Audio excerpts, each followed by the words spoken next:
Hey everybody, welcome back to the Shaman Storyteller. Took a little break, had a little vacation down in Costa Rica visiting my son, but I'm back and I'll put up some videos for you. I really appreciate you being here. I'm breaking my story up into kind of three segments. I'm going to start with like, where am I from? You've heard that, and kind of who am I, and what are my roots? What was I kind of born out of? And second segment is going to be about the journey and why did I go looking on a vision quest for myself. What was that all about? How did that happen? And the next one is going to be about kind of the futuristic sense that I have of where we're going and what's coming, and kind of an overall picture of my interpretation of what's happening right now. So I'm going to go through a couple of them today in terms of some of my history to give you some background and some kind of stuff of where it came from. And in these stories, I think you'll get a kick out of how sometimes you just don't see that the Lord works in funny ways, and He takes you places you never expect to go. So after growing up in Benson, Minnesota with my family and getting my car, on graduation day with my trailer in it and filling it to head down to Minneapolis and running into Jenny and having my daughter Jessie, and a couple of years of really a rough time and just not kind at all, being very close to my daughter, I decided I needed to get away or I was going to have some issues in my life, and serious issues, because I just felt like my belief in myself had somehow faded. And so I had a couple of friends. I had one in Florida who had graduated with me, and I had one in California, and I called my friend in Florida and he was, things are rough out here. It's raining all the time. I broke up with my girlfriend. I called my friend in California and he's like, oh man, I just got back from the nudie beach. I got a great apartment with an extra bedroom. My dad just bought a bar. He's looking for some help, so you can guess what ticket I bought. And I flew to California.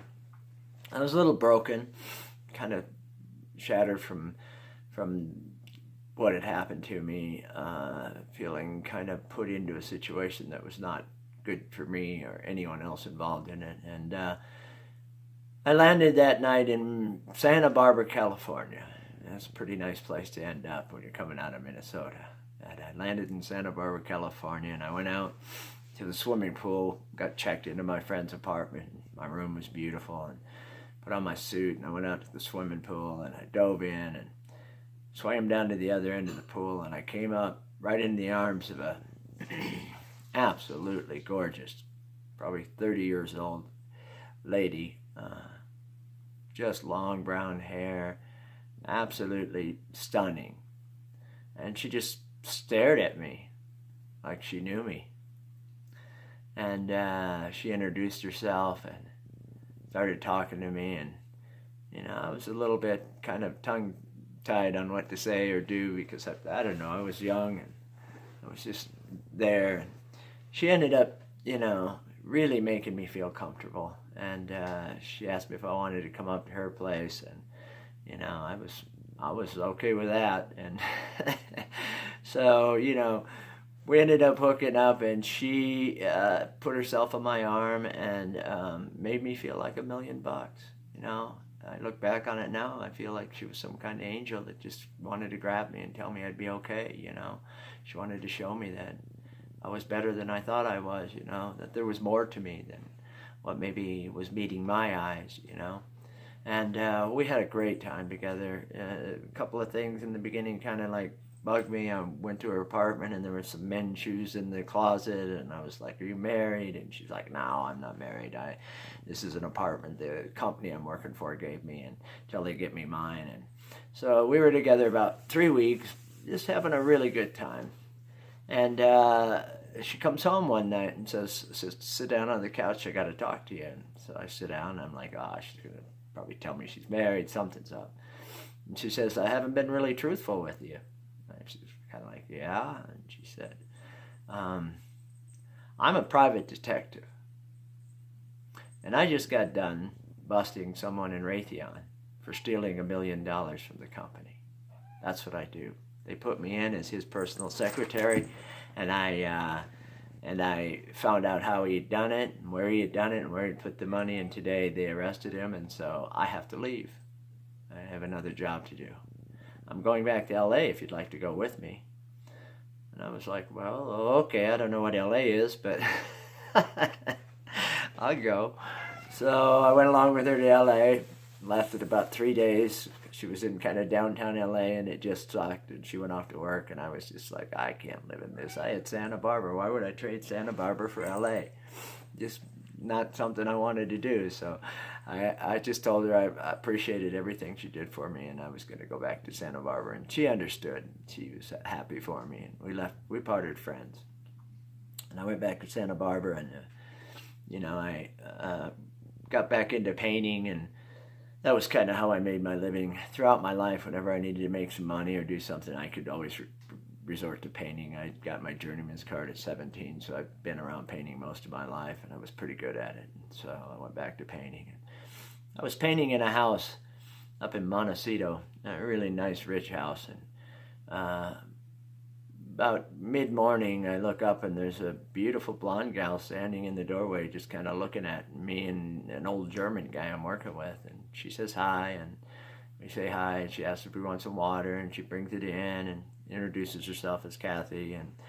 And she walked out, and the old German guy kind of nudged me and said, wow, she's really cute, she looks about your age.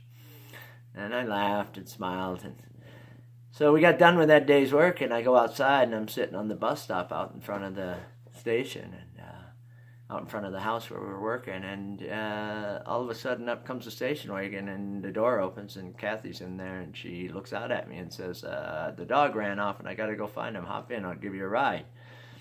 And I was like, oh, okay. So I hop in, and all of a sudden the dog comes running up, and I open the back door, and he jumps in, and I said, it's okay, I'll catch a bus. And she said, no, let me take you home. So she starts driving me home, and she's telling me how she just graduated from Westmont College, and they don't allow you to dance or drink or smoke or anything. And so she's looking for a fun time, and I look like a pretty wild guy. Would I mind taking her out to dinner? I was kind of caught back, but I thought it was pretty funny, and I said, sure. So she dropped me at my house. I told her to pick me up at 8 o'clock, so I think it was like 8 o'clock, and she came by and picked me up, and we went out to dinner, and she pulled out a big, long pipe, and I thought she was going to smoke some pot. I was all over it, and it turned out to be a nice little tobacco pipe with little diamonds on it and stuff. And we drank a lot of wine, and we lost the car. Came out, we couldn't find the car. We ended up going back to my place, and we made love. And she started crying and said, I don't think I'll ever see you again. I just, I like you a lot, and I really just don't want you to go away. And I said, are you kidding me? I'm going to marry you. You're going to be in my life for a long, long, long time. We moved in together the next day. She became my wife. I lived with her for 20 years, almost 20 years. A little bit like my dad, I guess, in that way. Big John taught me some lessons in life. You see something good, you should grab it and hang on to it, We had a good time and a good run.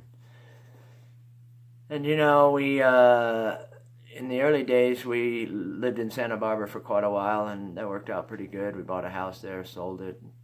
We ended up going down to Dana Point, moved into Dana Point, and that's when we had my first son, Ben, and was at Dana Point. We were living down there, and I liked it there. I ended up building a painting company down there, and Ben got old enough where he was about to go into kindergarten, and we were like, yeah, we pulled up in front of the kindergarten. We had a fairly nice Volvo station wagon, but there were all these Mercedes and BMWs sitting there, and all these little kids getting out with Barney sunglasses and OP shorts and, all the style. And we look in the back seat, and Ben's sitting there with bib overalls and a ponytail. And we're just like, I don't think he's going to fit in here very well. What about Idlewild? And we just said, yeah, let's go up there. So we drove up to Idlewild. And in fact, that day, we went to the school, and we met the kindergarten teacher that Ben would have, and we enrolled him. We went back down sold everything, kind of cleaned ourselves up, came up, rented a house, and moved into kindergarten in Idlewild, California. If you don't know Idlewild, it's kind of an artsy community up in the mountains above Palm Springs, and it's just a beautiful place. Art, music, just full of a lot of people who love life. It doesn't have skiing, so it doesn't quite have the kind of the young crowd mentality you get in Big Bear. It's more like more of the romantic getaway kind of place. Elvis filmed the movie there. A lot of famous actors and actresses have cabins up there. It's just a nice place to get away. It's got Tahquitz Peak, which is in my book, which is a story of an Indian who captured a maiden and held her in a cave up in the mountains. And they train for Mount Everest when they climb on Tahquitz Peak. So it's really a beautiful place, and we raised our kids there. Eventually, Kathy and I ended up buying an employment agency down in Hemet and taking it over. It was a fun story because the old guy we bought it from had like license number 12 of employment agencies in California and started in like 1962 or something like that. He'd been running it for a long time.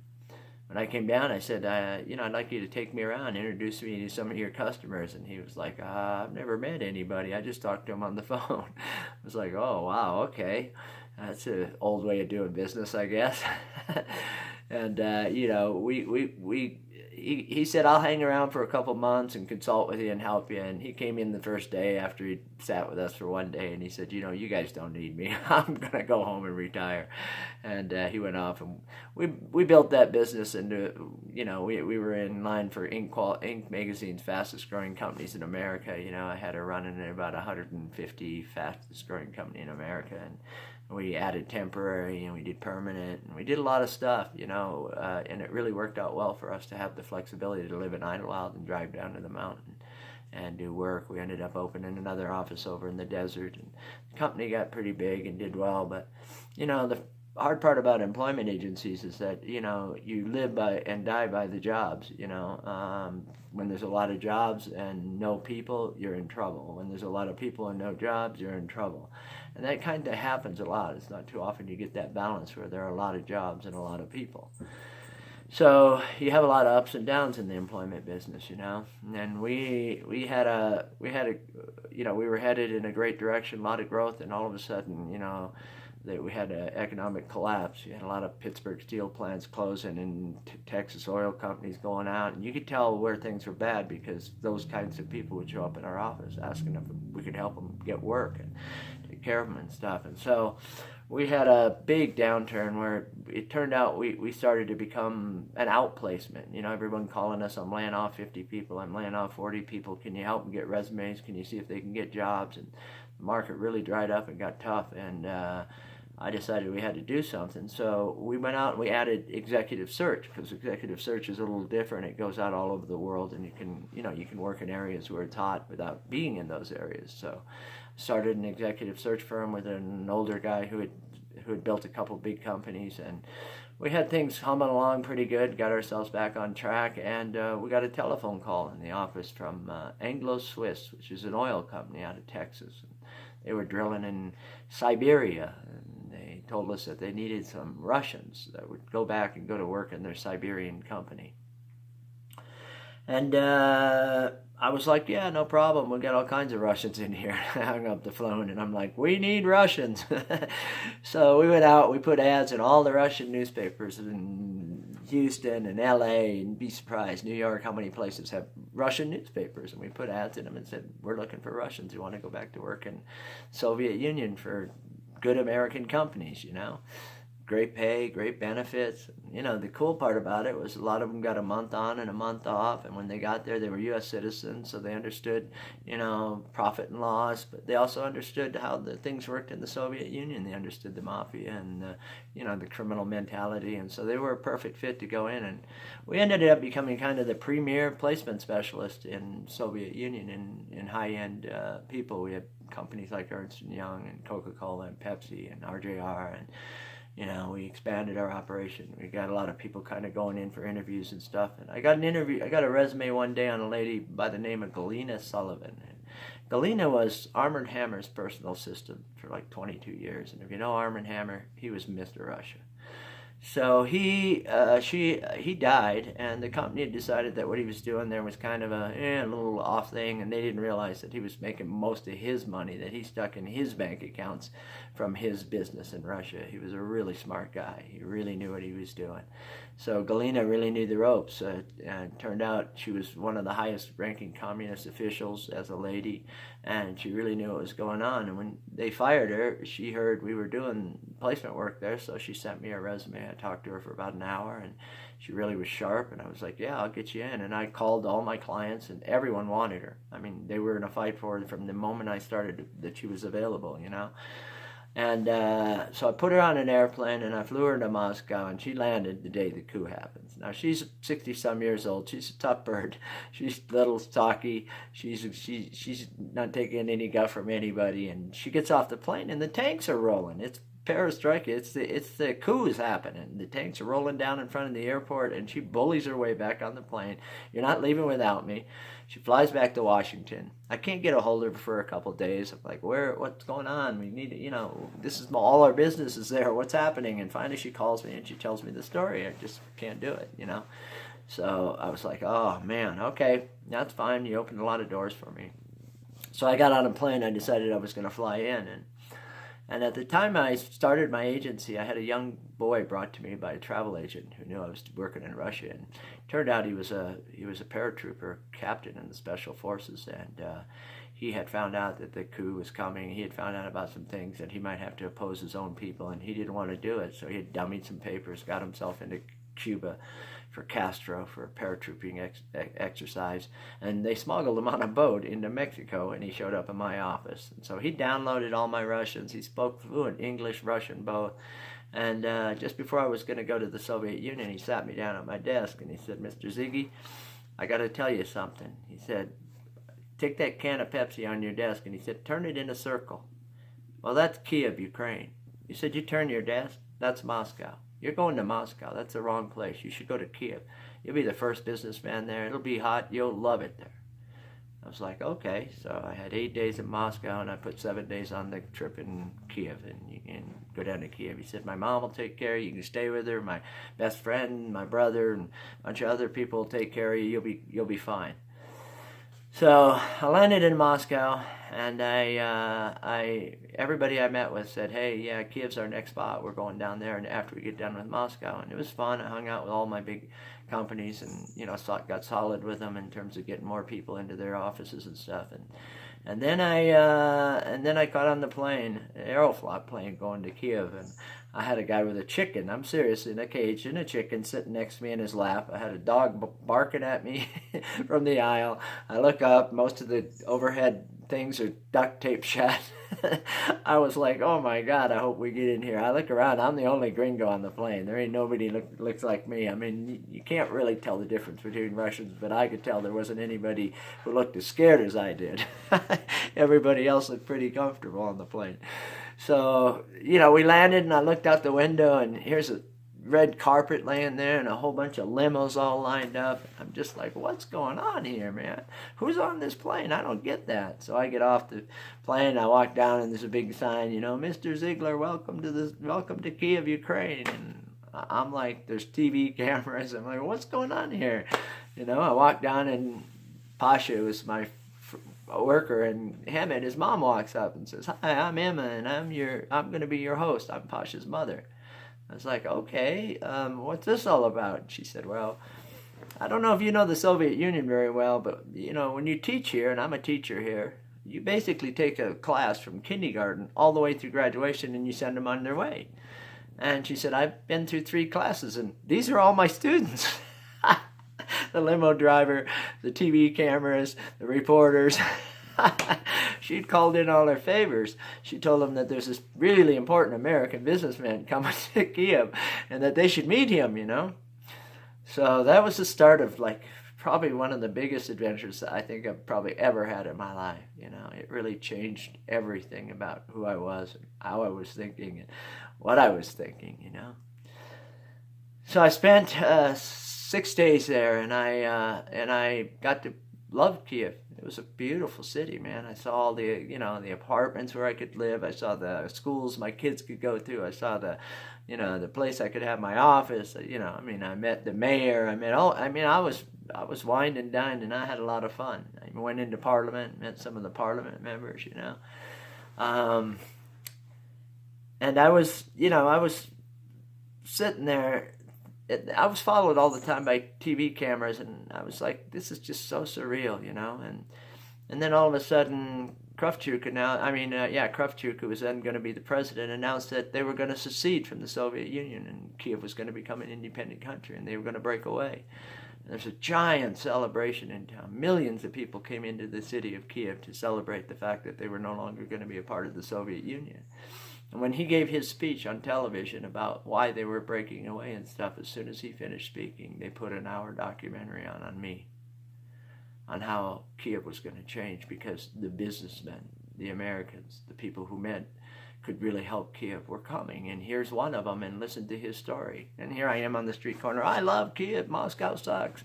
This is a great place. Yeah, I'd come here. I'd love to live here. This is beautiful, And how I felt about the people, how I felt about being there, it was. And I sat in Emma's living room bawling, like, how did this happen? This just doesn't happen. You don't. How am I on television right after the president of this country has announced they're going to break away from the Soviet Union? I'm on there giving my story. Yeah, I was a storyteller then too. And I sat there. I went out with Pasha's brother and his best friend. And I went out to dinner, and I drank a whole bunch of vodka. I remember my dad telling me this story before I left.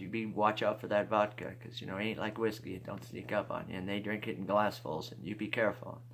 I didn't listen to him. I drank a bunch of vodka with him that night. I fell off we were up on an elevated booth. I fell off the booth. They carried me home. Emma just chewed them out. I didn't know it. The next day I had to meet with Kravchuk, who was the future president of the country, and some of the parliament members. They had set it up before I left because of my video that had been on television. I walked in that room, and I was so hungover. I was like, what am I doing here? So I decided the best thing you can do when you're in a situation that you don't know what's going on is just tell the truth. So I told him the story about how Big John had told me to stay away from vodka because it got him once, and how it got me. And, I said the three of us drank 3 bottles, and the whole room went, oh, okay, you'll fit right in here, Kravchuk got up, shook my hand, said, welcome to the Kiev, we're happy you're coming. And man, I walked out of there and got on my plane the next day, and I just was in la-la land. I was like, I don't know what just happened to me, but that was so much fun. I want to go back. I want to do that again, So I landed in America, got back to my office. Everything seemed so small and so trivial, and I saw this big opportunity of what was going on. And I reached over at my desk, and I picked up an envelope, and it was my workman's comp policy. And at the time, I don't know if you know much about workman's comp, but you basically have it to insure people when they're injured so they can get covered. Well, repetitive trauma syndrome, carpal tunnel syndrome, all these lawyer-induced illnesses that showed up. And lawyers were convincing people that temp agencies were a great way to get a good settlement. And so a lot of it was coming, and of course the insurance companies just paid $3,000, $5,000, whatever it was, to the people to get rid of them. But my bill went from $750 the first year I was in business to $7,500 to $75,000 the third year. This is my 4th year. I had a bill in front of me for $150,000 to pay insurance because so many claims had come forth that were not. I never saw an injury. Nobody ever got hurt. These are all lawyer-induced illnesses, a sick system that I was tired of. I was tired of fighting. I was tired of trying to take it on. I was tired of figuring out. The IRS had froze my funds for $35,000 for almost a year until they said, sorry, we made a mistake, and gave them back. No interest, no penalties, no nothing. I was unhappy. I was pissed off. I didn't like America. I didn't like the way it ran. I didn't like the way it operated, and I loved what I felt in Russia. So that's where we'll get to the next story. Thanks for being here. I love you. Namaste. And you have a wonderful day.